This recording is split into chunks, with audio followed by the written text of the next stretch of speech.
සුබ දවසක් වේවා කියලා ප්‍රාර්ථනා කරනවා හැමෝටම. බිට්කොයින් වල ඩේලි chart එක අපි දාගත්තොත් අපි කලින් දවසේ කතා කළා අපිට ගොඩක් ඉම්පෝටන්ට් ලෝ එකකට තියෙන්නේ මෙතන මේ හැදිච්ච කැන්ඩල් එකේ ලෝ එක කියලා. එතකොට ඒකට හේතුනේ එකම මට්ටමින් වගේ ලෝස් දෙකක් තියෙනවා. ඉතින් අපිට පේනවා ওই ලෝ එක බ්‍රේක් කරේ නැහැ. කලින් දවසේ කැන්ඩල් එක මේ කැන්ඩල් එකේ රේන්ජ් එකේම ට්‍රේඩ් වෙලා ක්ලෝස් වෙලා තියෙන්නේ. ඉතින් ඊට පස්සේ අද දවසේ කැන්ඩල් එක තවම මේ කැන්ඩල් එකේ රේන්ජ් එක ඇතුළේ ට්‍රේඩ් වෙනවා. එතකොට ඊට අමතරව අපිට පේනවා දැන් ඩේලි chart එකේ කැන්ඩල්ස් ගත්තාම මේකේ හයි එකට වැඩි යටින් මේක හැදිලා තියෙනවා. ඒ කියන්නේ lower highs තමයි දිගටම හදාගෙන ඇවිල්ලා තියෙන්නේ. ඉතින් ඒ අතරම අපිට පේනවා දැන් මේ කැන්ඩල් එකේ ඉඳන් ගත්තාම higher lows හැදිලා තියෙනවා. එතකොට lower highs සහ higher lows හැදීගෙන යනකොට අපි දන්නවා price එක compress වෙනවා. එහෙම compress වෙලා ඊට පස්සේ breakout එකක් සිද්ධ වෙන්න ඉඩ කඩක් තියෙනවා. එතකොට අපිට තව ටිකක් කන්සර්න් කරන්න තියෙන කාරණයක් තමයි ඇත්තටම අපි කතා කළා මෙතන මේ අපිට අර ගොඩ ඉම්පෝටන්ට් ට්‍රෙන්ඩ් ලයින් එක, ඒ කියන්නේ අර ෆ්ලැග් පැටර්න් එකේ ට්‍රෙන්ඩ් ලයින් එක. එතකොට අපිට පැහැදිලිව පේනවා දැන් අපි ක්ලෝසින් ප්‍රයිසස් පාවිච්චි කරලා ඕක ඇඳගත්තේ. එතකොට අපිට පේන දෙයක් තමයි දැන් ඒක බ්‍රේක් කරලා තියෙනවා. ඊට පස්සේ කලින් දවසේ කැන්ඩල් එකකින් බ්‍රේක් වුණා. ඊට පස්සේ ඒ කියන්නේ කලින් දවසේකින් බ්‍රේක් වුණා. ඊට පස්සේ ඊයේ කැන්ඩල් එක අපිට පේනවා සම්පූර්ණයෙන්ම ඕපන් වෙලා සහ ක්ලෝස් වෙලා කියන දෙකම සිද්ධ වෙලා තියෙන්නේ මේ ට්‍රෙන්ඩ් ලයින් එකට යටින්. ඉතින් ටෙක්නිකලි ගත්තාම එතකොට ওই ට්‍රෙන්ඩ් ලයින් එක තීරණාත්මක විදිහට බ්‍රේක් වෙලා තියෙනවා. ඉතින් නමුත් අපි දැක්කා දැන් ඩේලි chart එකේ මෙතන අර S1 support level එකක් තියෙනවා. සහ මේ lows දෙක ගොඩක් ස්ට්‍රෝං විදිහට සපෝට් එකක් හැටියට වැඩ කරන්න පුළුවන්. ඒක හින්දා මම මොනිටර් කරගෙන ඉන්නේ මෙතන තියෙන මෙන්න මේ ලෝ එක හරියට බ්‍රේක් වෙයිද කියලා. එතකොට ඕක බ්‍රේක් වුණොත් අපිට ගොඩක් වෙලාවට මේ ඩම්ප් එක කන්ටිනියු වෙයි කියලා හිතන්න පුළුවන්. එතකොට ඊට පස්සේ අපි මන්ත්ලි chart එක දාගත්තොත් මට මන්ත්ලි chart එකේ පොඩි කාරණයක් පෙන්වන්න තියෙනවා. අපි මන්ත්ලි chart එක දාගෙන ඕකට අපි exponential moving average add කරගත්තොත් එහෙම එතකොට අපිට දැන් moving average වලට අමතරව අපිට ඇත්තටම ගොඩක් ඉම්පෝටන්ට් වෙනවා කලින් මාසේ කැන්ඩල් එකේ low එක. එතකොට ඒකට උඩින් තාම Bitcoin trade වෙන්නේ. ඉතින් ඒක පොඩි වාසියක් හැටියට තාම තියෙනවා බුල්ස්ලට. එතකොට ඊට අමතරව monthly chart එකේ අපිට ගොඩක්ම ඉම්පෝටන්ට් වෙනවා 20 period සහ 21 period exponential moving average දෙක. එතකොට අපිට පේනවා දැනට දැන් Bitcoin වල futures chart එකේ Binance වල ඔය moving average එක තියෙන්නේ 36936න් වගේ. එතකොට අපි ඉන්ඩෙක්ස් chart එක දාගත්තොත් එහෙම අපිට පේන දෙයක් තමයි ඉන්ඩෙක්ස් chart එකේ හරියටම වගේ support එකක් හම්බෙලා තියෙන්නේ ඔය 21 period exponential moving average එකෙන්. එතකොට අපි ආපස්සට ගිහිල්ලා බලුවොත් ඉන්ඩෙක්ස් chart එකේ මේක අපි කලිනුත් කතා කරලා තියෙනවා. මෙතනදී දැන් දිගටම හෝල් කරගෙන හිටියා මාස කිහිපයක්. ඊට පස්සේ ඔය moving average එක loss වුණාම 150ක විතර ලොකු drop එකක් සිද්ධ වුණා. එතකොට හැම අවස්ථාවකම අපිට ඒක පේනවා පැහැදිලිව. ඉතින් අපි weekly වගේ chart එකකට monthly 20 period moving average එක add කරගත්තොත් එහෙම එතකොට weekly chart එකට මම monthly 20 එකයි ඊට පස්සේ monthly 21 එකයි දෙකම add කරගත්තා. එතකොට අපිට පේනවා දැන් දිගටම ඔය moving average දෙක hold කරගෙන ඉඳලා තියෙනවා weekly chart එකේ. එතකොට ඕකට උඩින් trade වෙලා තියෙනවා. අපි ඇත්තටම ගත්තොත් මෙතනනේ පළවෙනි පාරට touch කරන්නේ. එතකොට එතන ඉඳන් මෙතෙන්ට එනකන් අපිට වෙනවා දවස් 140ක් වගේ ওই moving average දෙක උඩ consolidate වෙලා ඊට පස්සේ ඒක break කරගෙන යටට වැටෙනවා. එතකොට අපිට වෙනවා 150ක විතර ලොකු drop එකක් සිද්ධ වෙනවා. ඉතින් 150කටත් වැඩි drop එකක් සිද්ධ වෙනවා. එතකොට මෙතනත් අපිට පේනවා ওই moving average දෙකෙන් support හම්බෙලා තියෙනවා. ඒ කියන්නේ තීරණාත්මක විදිහට break වෙලා නැහැ. ඊට පස්සේ එතනින් උඩට up වෙලා ඊට පස්සේ ඒක break කරගෙන ඒක පාට යටට වැටිලා තියෙනවා. ඉතින් දැනට අපිට පේනවා weekly chart එක දාගත්තාම දැනට ගත්තොත් එහෙම සති වශයෙන් පළවෙනි පාර මෙතනදී ටච් වෙලා තියෙන්නේ. ඊට පස්සේ සති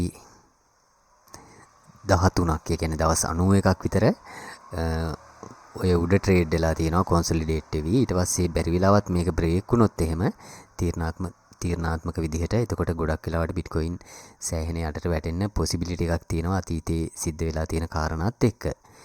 ඉතින් අපි daily chart එක දාගත්තත් ওই කාරණේ ඇත්තටම හොඳට පැහැදිලිව පේනවා. ආපස්සට ගිහිල්ලා අපි බැලුවොත් index එකේ එතකොට 2018 අපිට පේනවා අර දවස් විශාල ප්‍රමාණයක්, ඒ කියන්නේ 140ක් වගේ හරියටම ඔය moving average දෙක උඩ consolidate වෙලා ඊට පස්සේ ගොඩාක් කොන්සොලිඩේට් වෙලා තියෙනවා මේ හරිය. ඊට පස්සේ එකපාරට ඔක බ්‍රේක් වුණාම ලොකුට ඩම්ප් වෙලා තියෙනවා. ඉතින් ඒක නිසා අපිට මොනිටර් කරගෙන ඉන්න පුළුවන් විශේෂයෙන් ඔය monthly 20 period එක සහ 21 period එක. එතකොට ඔය දෙක තීරණාත්මක විදිහට ලොස් වුණොත් එහෙම ඊට පස්සේ මේ ඩම්ප් එක කන්ටිනියු වෙන්න පුළුවන්. ඉතින් අපි දැක්ක 2018 දී මේ උඩ ලොකු කාලයක් කොන්සොලිඩේට් වෙලා තියෙනවා දවස් 140ක් වගේ. ඉතින් අපි ආසන්න වශයෙන් ටයිම් එකත් ඒ විදිහට ගත්තොත් එහෙම අපිට පේනවා දැන් ওই දෙක බ්‍රේක් වෙන්නේ නැතුව මේ උඩ කොන්සොලිඩේට් වෙවි උඩට අප් වෙවි රේන්ජ් උනොත් එහෙම සමහර වෙලාවට මේ ජූනි වෙනකන් උනත් රේන්ජ් වෙන්න පොසිබිලිටි එකක් තියෙනවා. එතකොට එහෙම රේන්ජ් වෙලා ඊට පස්සේ ඩිරෙක්ෂන් එකක් තෝරගන්න ඉඩ තියෙනවා. ඒ කියන්නේ මේක බ්‍රේක් කරොත් යටට වැටෙන්න. ඉතින් මෙතනදී අර අපිට වාසියකට තියෙන ඇතරම දැන් මේ ලෙවල් එකේදීත් ගොඩක් ඔය ඉන්ස්ටිටියුෂනල් බයස්ලා බයි කරලා තියෙනවා. ඉතින් ඒක නිසා සමහරලාට මේ ලෙවල් එක ප්‍රොටෙක්ට් කරන්න ඉඩකඩක් තියෙනවා ඩිපෙන්ඩ් කරන්න. එතකොට එහෙම ඩිෆෙන්ඩ් කරොත් එහෙම මේක උඩ තව කොන්සොලිඩේට් වෙලා ඊට පස්සේ ප්‍රොටෙක්ට් කරගන්න පුළුවන් වුණොත් අප් වෙන්න පුළුවන්. ඕක ලොස් වුණොත් ඊට පස්සේ අපිට මේජර් සපෝට් එකකට තියෙන 30000 වගේ ලෙවල් එකක්. මොකද ওই ලෙවල් එකෙත් ගොඩක් ඉන්ස්ටිටියුෂනල් බයස්ලා බයි කරලා තියෙන නිසා. ඉතින් කොහොම වුණත් අපි මොනිටර් කරගෙන ඉමු. මේ දෙක ගොඩක්ම ඉම්පෝටන්ට් වෙනවා. මම දැනට ඔය මූවිං ඇවරේජ් දෙක තමයි ප්‍රධාන වශයෙන්ම මොනිටර් කරගෙන ඉන්නේ. එතකොට ෂෝට් කරත් මම දැනට ෂෝට් පොසිෂන් එක ඉන්නවා. එතකොට ෂෝට් කරත් විශේෂයෙන් මේ කිට්ටුවෙන් මම යම් ප්‍රොෆිට් ප්‍රමාණයක් අරගෙන ඊට පස්සේ ස්ටොප් ලොස් එක මූව් කරන්න අදහස් කරගෙන ඉන්නවා දැනට. ඊට පස්සේ අපි පැය 4 වගේ chart එකක් දාගත්තොත් එහෙම අපිට පේනවා පැය 4 chart එකේ දැනට පැහැදිලි consolidation එකක් යන්නේ range එකක. ඒකට අපිට ওই range එක මාක් කරගන්නත් පුළුවන්. ඒක break වෙන පැත්ත බලලා අපිට trade වලට enter වෙන්න අවස්ථාවක් තියෙනවා. ඊට පස්සේ පැය chart එක දාගත්තත් අපිට පේනවා පැහැදිලි range එකක trade වෙන ස්වභාවයක් තියෙනවා. ඒකට අපිට range එකේ low එක මාක් කරගන්න පුළුවන්. ඊට පස්සේ range එකේ high එක මාක් කරගන්නත් පුළුවන්. එතකොට ඔය අතර consolidate වෙලා direction එකක් තෝරගන්න ඉඩ කඩක් තියෙනවා.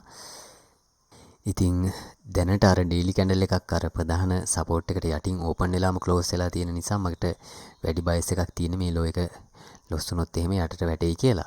ඒක තීරණාත්මක විදිහට ලොස් වෙන්න ඕනේ. ඒ කියන්නේ හරියට ලොස් වෙන්න ඕනේ අර විග් ගහලා ලික්විඩිටි අරගෙන අනිත් පැත්තට යන්න තියෙන පොසිබිලිටි එක සම්බන්ධයෙන් පොඩ්ඩක් අවධානයෙන් ඉන්න. ඊට පස්සේ බොලින්ජර් බෑන්ඩ් එක දාගත්තොත් අපිට පේනවා පැය chart එකේ පැහැදිලිව බොලින්ජර් බෑන්ඩ් ස්ක්වීස් වෙලා තියෙනවා. ඒක නිසා ලොකු මූවමන්ට් එකක් ඉක්මනට මෙන්න පුළුවන්. මේ මූවමන්ට් එක අපිට මොනිටර් කරගෙන ඉඳලා ට්‍රේඩ් වලට එන්ටර් වෙන්න අවස්ථාවක් තියෙයි. ඊට පස්සේ විනාඩි 15 chart එක දාගත්තොත් එහෙම අපි විනාඩි 15 chart එකේ කලින් දවසේ කතා කළා අපිට මෙතන high එකයි මෙතන high එකයි යා කරලා trend line එකක් ඇඳ ගන්න පුළුවන් කියලා.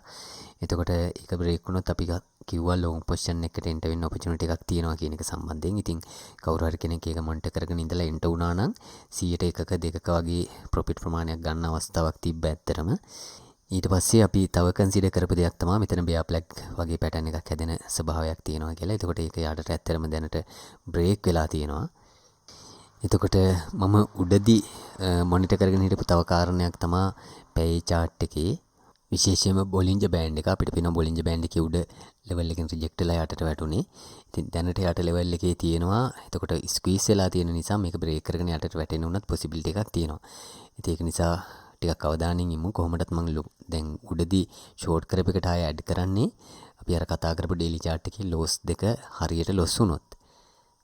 එතකොට ඊට අමතරව අපි පැය 4 chart එක දාගත්තාම අපිට පේන දෙයක් තමයි පැය 4 chart එකෙත් හරියටම 20 period exponential එක හිටුවෙන් තමයි උඩට ගියාම රිජෙක්ට් උනේ. එතකොට අපි ඔය ස්ට්‍රැටජිස් හැටියට කතා කරලා දිනවා මොනිටර් කරගෙන ඉන්න කෙනෙකුට ට්‍රේඩ් වලට එන්ටර් වෙන්න හොඳටම අවස්ථාව තියෙනවා. එතකොට අපි ඩොලර් ඉන්ඩෙක්ස් එක දාගත්තාම පැය 4 chart එක දාගත්තත් අපිට පේනවා මෙතන high එකයි දැනට මේ හැදිලා තියෙන high එකයි අතර හැදිලා තියෙනවා ඇත්තටම bearish divergence එකක්. ඉතින් අපි කලින් අවස්ථාවල දැක්කා bearish divergence තිබ්බට අර fundamentally ඩොලර් වල strength එක වැඩි වෙන විදිහේ කරුණු වගේක් සිද්ධ වෙන නිසා divergence හැදුනහම consolidate වෙවි up වෙන ස්වභාවයක් තමයි තිබ්බේ. එතකොට අපි බලමු දැනටත් divergence එකක් තියෙනවා. ඉතින් දැනට මෙතන high එකක් හදලත් තියෙනවා. එතකොට මේ candle එකේ low එක break කරලා යට trade වෙන ස්වභාවයකුත් තියෙනවා. එතකොට ඔය continue වුණොත් bitcoin වලට හොඳයි. bitcoin කියන්නේ දැනට තියෙන level එක hold කරගෙන ඉන්න එක හේතුවක් වෙන්න පුළුවන්. ඒකයි මම කිව්වේ අර ඩේලි ලෝස් හරියට ලොස්සුනොත් ඇරෙන්න මං අලුතෙන් ෂෝට් වලට එන්ටර් වෙන්න යන්නේ නැහැ කියලා. එතකොට අපි ඩේලි chart එක දාගත්තොත් ඩික්සි වල ඩේලි chart එකේ දැන් මෙතන දැන් මේ දෙක අතර පරතරය නම් ගොඩක් අඩුයි. නමුත් අපිට පේනවා පොඩි ඩයිවර්ජන්ස් හැදෙන්න possibility එකක් තියෙනවා. එතකොට ඩොලර් එක ඩයිවර්ජන්ස් හැදිලා ඩම්පුනොත් එහෙම එතකොට බිට්කොයින් ගොඩක් වෙලාවට දැනට තියෙන ලෙවල් එක හෝල්ඩ් කරගෙන ඉන්න ඉඩකඩක් තියෙනවා. ඉතින් ඒක නිසා ඩොලර් ඉන්ඩෙක්ස් එක සම්බන්ධයෙන් උත් මොනිටර් කරගෙන ඉන්න. එතකොට ওই කාරණා ටික තමයි මට බිට්කොයින් සම්බන්ධයෙන් මතක් කරන්න තියෙන්නේ. අපි මොනවා හරි විශේෂ දෙයක් තිබ්බොත් ටෙලිග්‍රෑම් එකේ අප්ඩේට් කරන්නම්. එතකොට දැනට සමර එකක් හැටියට ඉදිරිපත් කරොත් ඩේලි chart එක පැහැදිලිවම බේරිෂ් ට්‍රෙන්ඩ් එක තියෙන්නේ. ඊට පස්සේ පැය 4 සහ පැය chart අපිට පේනවා කොන්සොලිඩේට් වෙනවා එකම රේන්ජ් එක. ඉතින් විශේෂයෙන් ඩේලි chart එකේ අර ලෝස් දෙක කියන්නේ මෙතන ලෝ එකයි මෙතන ලෝ එකයි හරියට ලොස් වුණොත් එහෙම එකම මට්ටමින් තියෙන මම අලුතෙන් ෂෝට් පොසිෂන්ස් වලට එන්ටර් වෙන්න අදහස් කරනවා. එතකොට ඒ අතරම මට පෙනිච්ච තව දෙයක් තමයි දැන් මේ ලෝ එකයි ගත්තාම ඩේලි chart එකේ පොඩි බුලිෂ් ඩයිවර්ජන්ස් එකකුත් හැදෙන්න possibility එකක් තියෙනවා. ඉතින් ඒක නිසා බැරි වෙලාවත් මේ හරියෙන් ලෝ එකක් හදාගත්තොත් තව ටිකක් යටට ගිහිල්ලා ඒ කියන්නේ අපි හිතමු මෙන්න මේ ලෝ දෙක අපි අර කිව්වා වගේ liquidity grab කරන්න වගේ යටට ගිහිල්ලා ටේක් අවුට් කරනකොට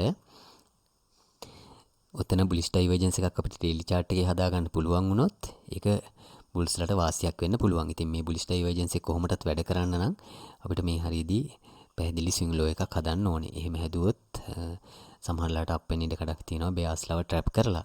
ඒක නිසා බොහොම ක්‍රිටිකල් තැනක තියෙන්නේ. හරියට කන්ෆර්මේෂන් ගන්නේ නැතුව එන්ටර් වෙන්න යන්න එපා. ඊට පස්සේ මොන කන්ෆර්මේෂන් එක ගත්තත් ස්ටොප් ලොස් නොදා ට්‍රේඩ් කරන්න එපා. එතකොට හරියට ස්ටොප් ලොස් දාලා රිස්ක් එක මැනේජ් කරගෙන ට්‍රේඩ් කරන්න. එතකොට ගැටලුවක් එන්නේ නැහැ. හොඳයි සුබ දවසක් වේවා කියලා ප්‍රාර්ථනා කරනවා හැමෝටම.